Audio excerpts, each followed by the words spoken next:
Isang mapagpalang araw po mga kapatid, ng inyo pong lingkod, Pastor EJ, at nasa devotion 47 po tayo ngayon. Sa aklat pa rin po ito ni Pastor Rick Warren, Open Doors.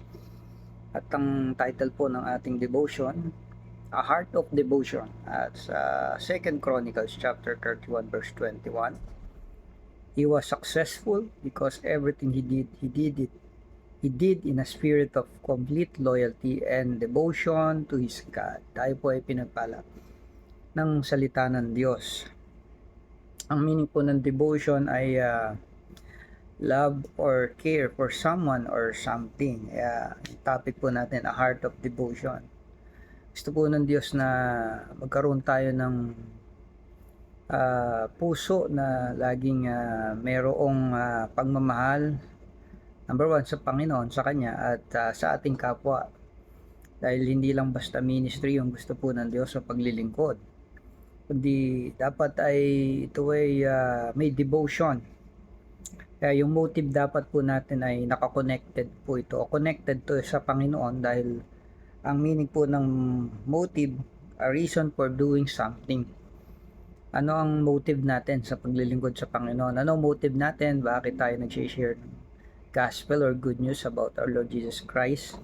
Anong motive natin? Bakit natin ginagawa yung bagay tungkol sa ating Panginoon? Ba't tayo gumagawa ng buti sa ating kapwa? Bakit tayo nagiging nagpapagamit sa ating Diyos, sa ating oras, sa ating panahon? Bakit tayo nagko-quiet time?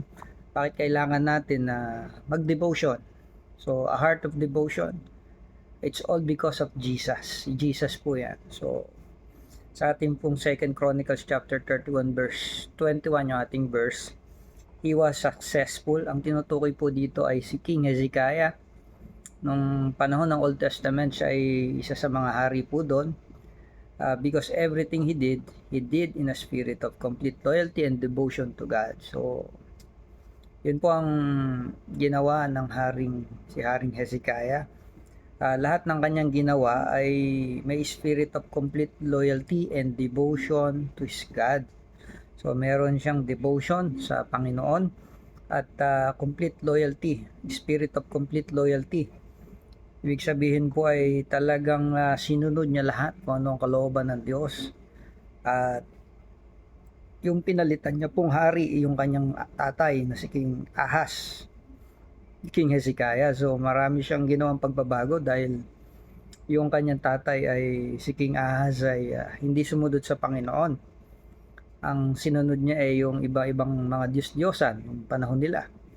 Kaya nilinis niya yung kanyang sambayanan at itinatag niya muli yung tamang paglilingkod sa Diyos, at lahat ng kanyang ginawa dahil sa kanyang loyalty sa Panginoon, binless po ito ng Diyos, at yung mga kaaway nilang bansa, pinagtagumpay po siya ng Diyos. Kaya kung gusto rin po natin maging successful sa anumang larangan nating mga endeavors po natin, ala pong ibang sikreto dyan, kundi magkaroon tayo ng puso lagi sa ating Panginoon at sa paglilingkod natin sa ating kapwa, dahil mahalaga po ito. Hindi lang basta may ministry na masabing active ka sa simbahan, na may ginagawa kang paglilingkod, pero ang totoo nun ay parang ginagawa lang natin yun para sa ating sarili, o dahil nalilibang tayo sa loob ng church.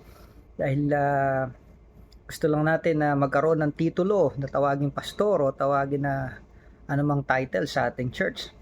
Pero dapat po ito ay ang iniisip po natin sa paglilingkod sa Panginoon ay yung kung ano yung tibok ng puso ng Diyos, yung makaakay po tayo ng kaluluwa, dahil yan po yung balang araw pagsusulit natin sa Panginoon, na sasabihin ng ating Diyos na well done, my good and faithful servant. So yun yung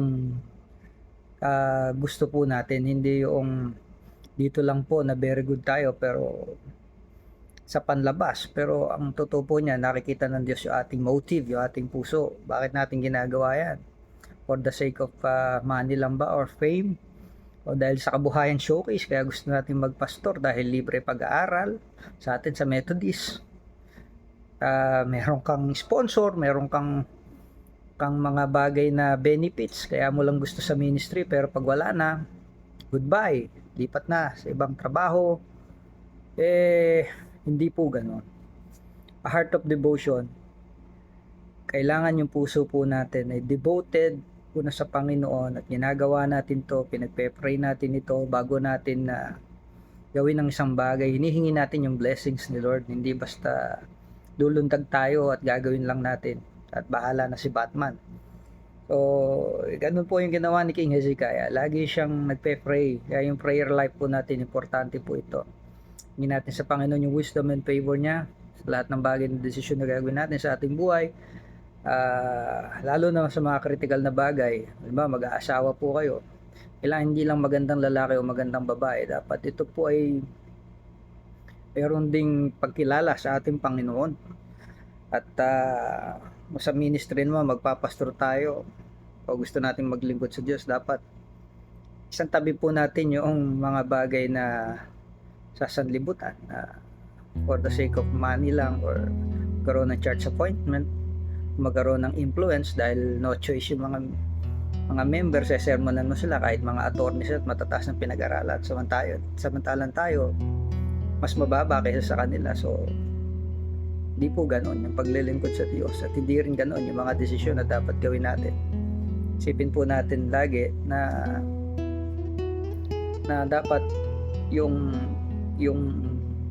puso natin ay yun din yung puso ng Panginoon, yung tinitibok ng Diyos, hindi tinitibok ng puso natin. Kung ano ang gusto ng Diyos, kung ano ang kalooban ng Panginoon, dapat yun din po yung ating sundin. Kaya hindi tayo mabibigo kung lilinya tayo sa larangan na gusto ng Panginoon. Baka hindi tayo tinawag sa paglilingkod sa pagiging pastor, pinipilit po natin sarili natin. Kaya maraming nagiging problema dahil tayo lang masaya, yung mga miyembro hindi. So real talk po ulit. Kaya pag-aralan po natin, hindi yan basta politics lang na malakas ka kay DS, malakas ka kay Bishop, palakas ng system. Hindi po yung kalooban ng Diyos. Hindi ka magiging anointing, hindi ka magiging effective leader sa loob ng church. Yun lang po. Pero sa personal na buhay po natin, ang mahalaga po ay connected ka lagi sa puso ng Panginoon, at kung ano yung gusto ng Panginoon, yun din po yung ating sinusunod. Kaya yun lang po mga kapatid, at pagpalain po tayo ng Panginoon.